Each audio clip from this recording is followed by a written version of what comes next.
All right, welcome back into the shop today. It is middle of February, getting time for those springtime get your tools out and try them out, see if they work. And we've got a couple of them in here today that we're going to try to work on, but we're going to try to initially work on this here Husqvarna 440 X-Torque. Customer states that it does start and that it just shuts right back off again after it starts. So we're going to get looking at it. We'll check the gas on her, check over a couple things. Let's see if we can figure out what's causing it. I've already got her cleaned up, oh, super clean, and got her down to at least get most of the grunge off of it. But it's one of those things we're going to have to figure out if the gas is fresh, if there's any gas in it. Looks like it's about empty, so maybe that's part of the problem, not having gas in it. So anyways, we're going to take a little sample out of there. We'll just kind of go ahead and fill you in as we find out stuff. If we see something interesting, we'll fill you on this one. Okay, so like we normally do, we'll go ahead and check our gas. So we've got the gas out of there, filter down in there. I've looked at that. That looks pretty darn good. And I've dumped the gas into here. And if we're looking down at the bottom, I don't know if you can see that or not, but down that little lower corner, there's definitely some water in there. So that's definitely not going to help any. So we'll go ahead and we'll put some fresh gas in there now that we've got, like I say, the gas line looks like it's good. Always want to make sure that's good before we do anything, and the filter looks like it's pretty much new. So let me go ahead and put some fresh gas in it, and then we'll pop the top off and let's look at the air filter and stuff. Okay, next thing I'm going to do here, we've gone ahead and pulled the plug, looked down in the cylinder. That looks good. Plug looks like it hasn't been changed in a while, so we're going to go ahead and get me a new plug. We'll go ahead and pop that bad boy in there, tighten it down just for measure. Air filter on this thing, pull it off, and these they suck the air in. This don't look real bad. Could almost use a new one. I don't think I have one. I'll have to stock up on that. So we're going to just, for now, I think we'll be all right. We'll go ahead and stuff it back down on there, and we'll go ahead and prime this thing up. I've put some fresh gas in there. Let's see if we can get some, if this thing's going to prime through the carburetor or not.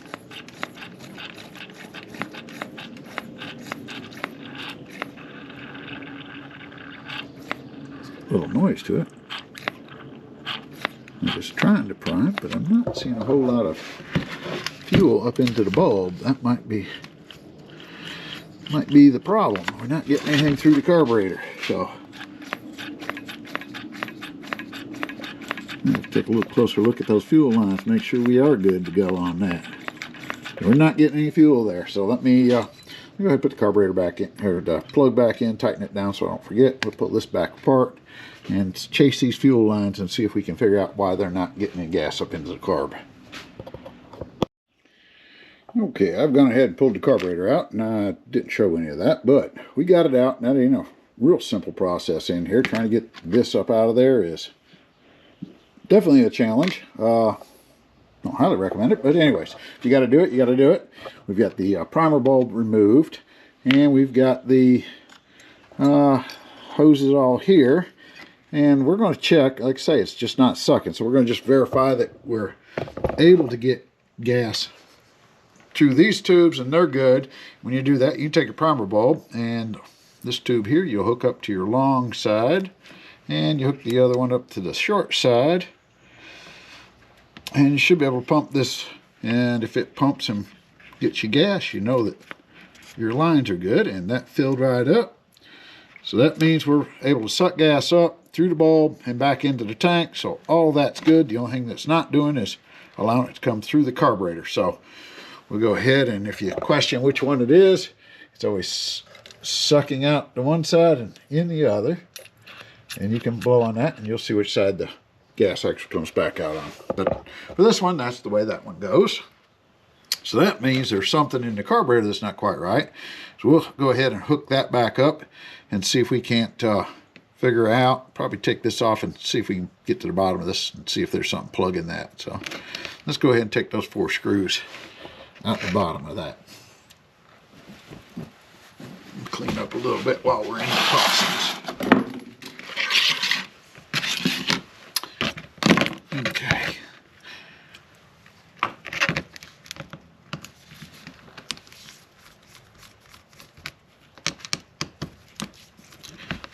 we'll do some cleanup on this. I don't normally do a lot of rebuilds on these.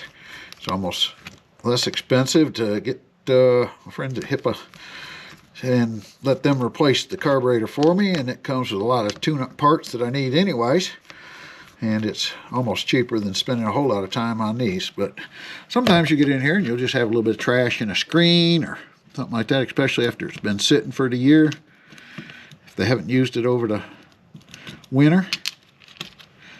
So we'll pop it apart real quick, see if we can find something. If we can't, then we'll probably end up just getting us a new carburetor in here.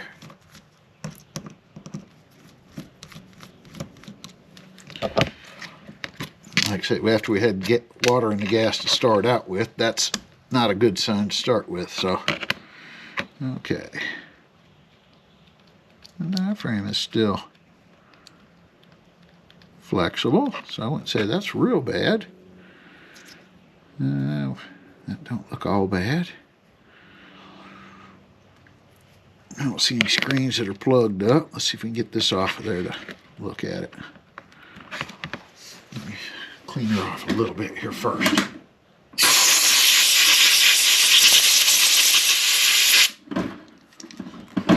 Okay. I don't want to damage this diaphragm, but we're going to take a little knife and just see if we can get up underneath there. See if we can get a hold of that.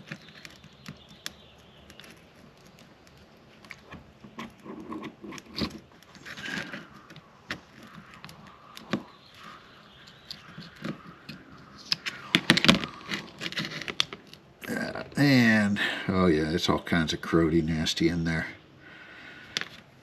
Like I say, normally we don't spend a lot of time trying to clean them up. We might can try this, but it's not that easy to put together, so I don't like to spend too much time working on cleaning something that I don't know is going to work anyway. So let's put a tray here. Let's see how bad it really is. Let's see if we can make sure you're still in the screen here, but you say with that much rust and corrosion on that screw, I can't even get that out. It's so rusted up. So I think what we're probably going to do is we're going to probably end up just going ahead and get us a new carburetor for this. We'll see if our old friends at Hipa will set me up with one. So let me go ahead and do that. Like I say, the rusting off, been water in there, hardly worth fooling with. It's a fairly good diaphragm, but I felt better. I would feel a whole lot better about having something a little cleaner than that. So let's go ahead and see if we can get us a new carburetor on here. Okay, what seems like just a minute or so for y'all. It's been a couple days here, but I've gotten parts in. Hipa has sent me a rebuild kit. We're going to go ahead and see what all comes in the kit and see what all we're going to need here. Of course, it comes with a gasket. Make sure everything lines up with what we need. New carburetor. And like I say, most of the time they come with more bits and parts and pieces than we need. Our fuel lines really aren't that bad. We may put them in. We'll take a look at it. It does come with a new spark plug. I think we'd already tried that once. It comes with the new primer bulb and a new filter and the other gasket. So let's match this thing up and just see how close we are to it. The original one and the one we're replacing. Looks like it's all the same there. Identical there.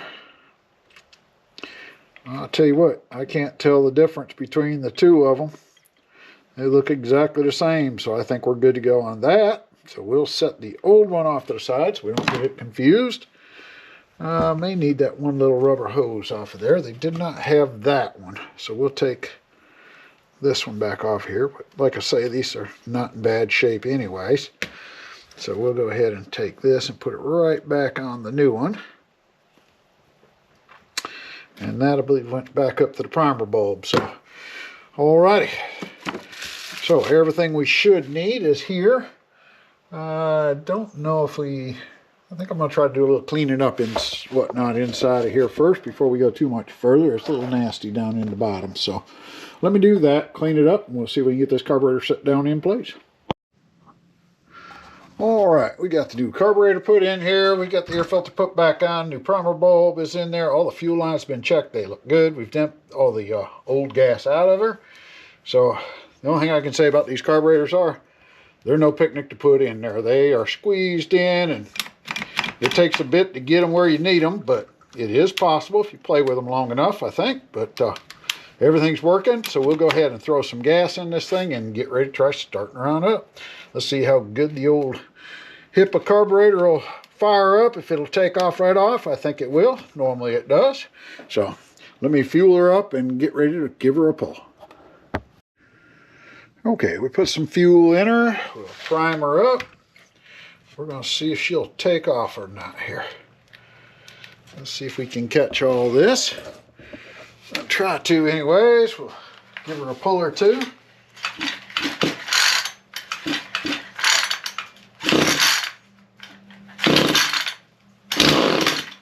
It gives a little fire off. It's sounding promising. We'll kick that off and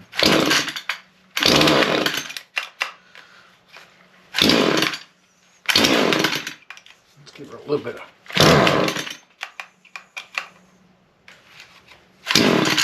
she's firing up. She'll stay.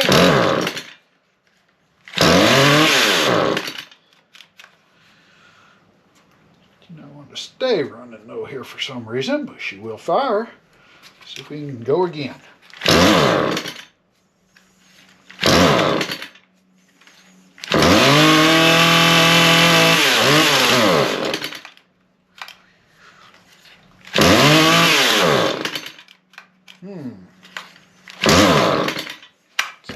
Quite right yet. Let's see if we can figure out something on it. She's stalling right back out. So let me play with her a little bit, see what we can find out.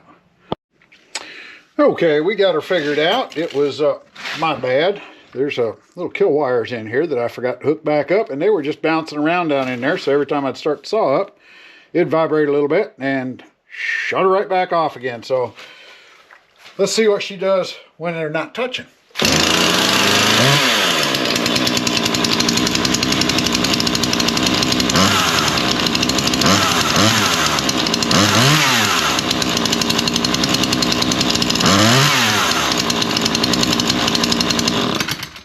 That's more like what she's supposed to do, and it's idles good, cranks out fast. Another good carburetor. I didn't have to adjust anything. I like that. They come preset, ready to go. Yeah, can't complain. Always had good luck with my Hipas.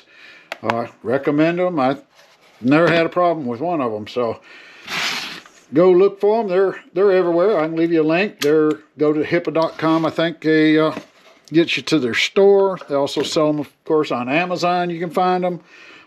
They're pretty much everywhere if you go look for them. So we'll go ahead and put the cover back on this one and get it back to the customer. I think they'll be good to go and shouldn't have any other problems or issues with it. So that wraps her up. Appreciate you checking it out.